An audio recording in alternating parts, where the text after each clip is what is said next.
Hello, this is Lena again.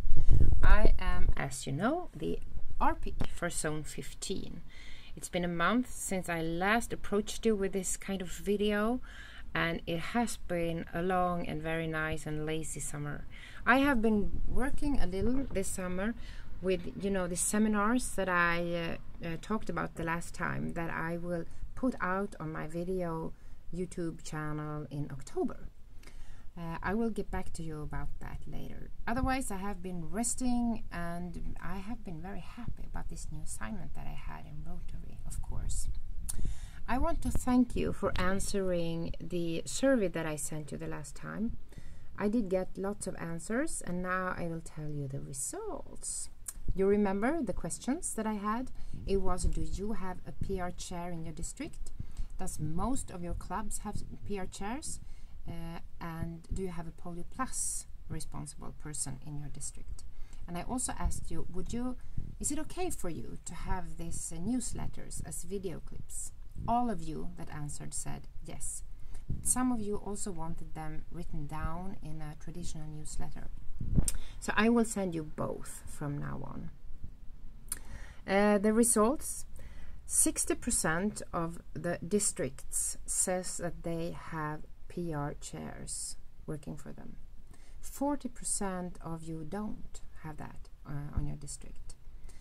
43% of you answered that most of the clubs have PR chairs, but as much as 57% of you said no, most of our clubs don't have PR chairs. 71% of you said that yes, the district have someone that is working with the Polio Plus. And that is good, of course, but I also think that it's important for us to have someone working with PR on the district and in our clubs. And why do I think that is so important? Let me tell you why.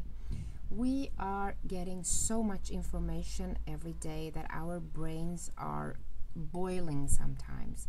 They say that we are approached by 37 gigabytes of information every day, that our brains have to process it and do something with all this. It can. Your brain cannot do that. So it sorts out things that the brain feels it's relevant for you and interesting for you right now. And we are watching those swimming championships that are going on right now. We have to read about the new iPhone 6.5 coming in September. We are booking our flight tickets or train tickets. We're talking about the economic situation in Greece or whatever it is. It's so many things that we need to know and that we need to think about. So if we would like Rotary to be top of mind of even our own members, we need to be there in their everyday life somehow. And I think that our PR chairs can do a great job there. We want PR chairs that can write press releases, but that can also inform internally in our clubs and districts. We want them to blog, to Facebook, to do Instagramming for us, to make people want to wear the Rotary pin maybe, things like that. It's very important, and I would very much like for you all to try to find someone to take care of the PR issues in your districts and in your clubs. Then I would like to tell you that we had a meeting with our zone team. A lot of discussions were about the new membership benefit program that they have been putting up in Evanstone. It's very popular. They talk a lot about it. In our zone, some of the countries are working with it. If we want this to work, I guess that we need to have someone responsible in each and every country. They have someone responsible in Denmark, Norway and Finland. The other countries does not yet. So I guess we have to do this together to make it work. We also get to know the cities for coming Rotary conventions. In 2018 it will be Toronto. In 2019 it will be in Hamburg. In 2020 it will be in Taipei, Honolulu, and in 2022 it will be in Houston. So this will be a lot of fun that we have to look forward to.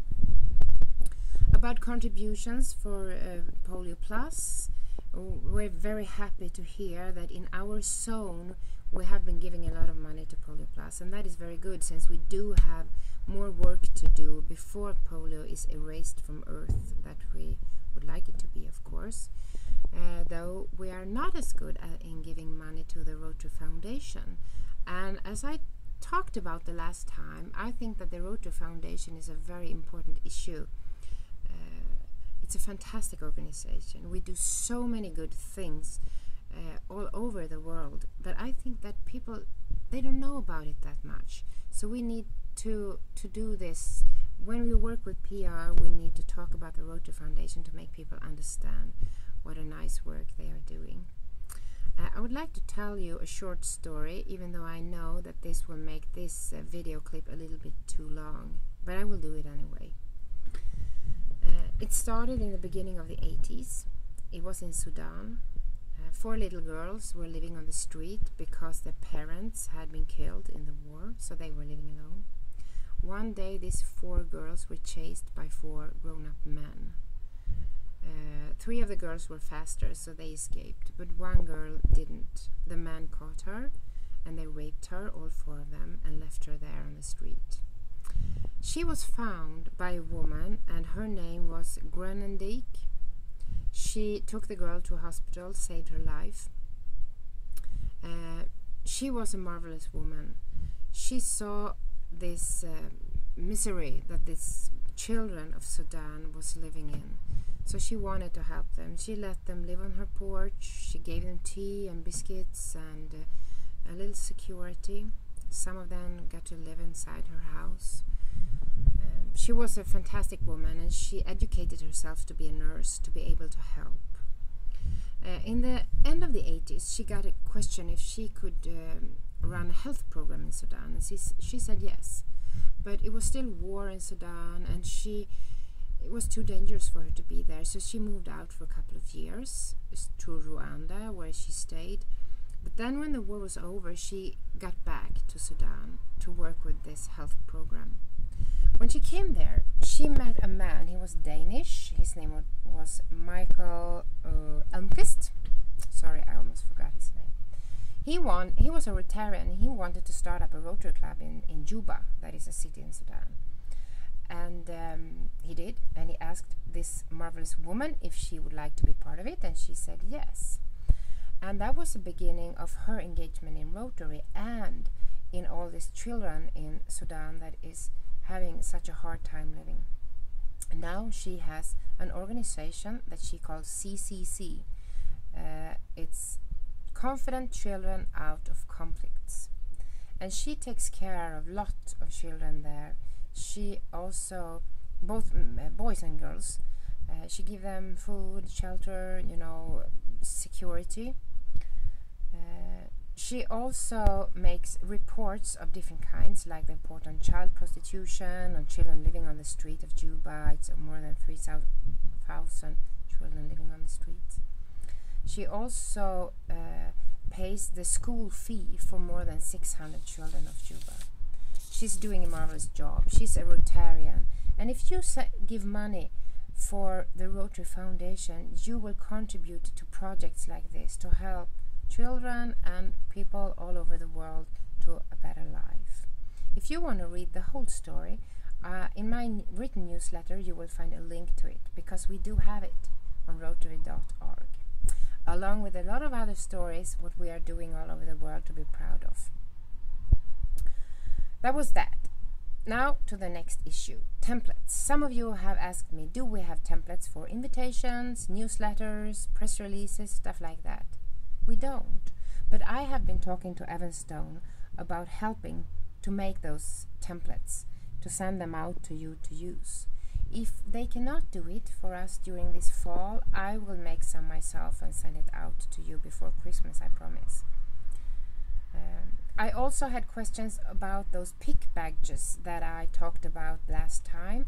You know, the Rotary logo on your Facebook picture. In the written newsletter you will find an instruction how to do this. It's very, very easy.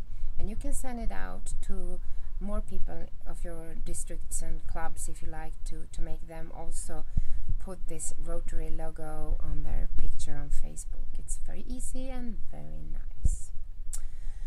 Finally, I want to tell you that I now begin to travel out and talk to clubs and districts. No, not clubs, but districts anyway. I'm going to some cities in Sweden, in Åre, Jönköping, Mullsjö and Södertälje, among others. If you would like me to come to you and talk about PR on a conference or something like that, please contact me. I will do that.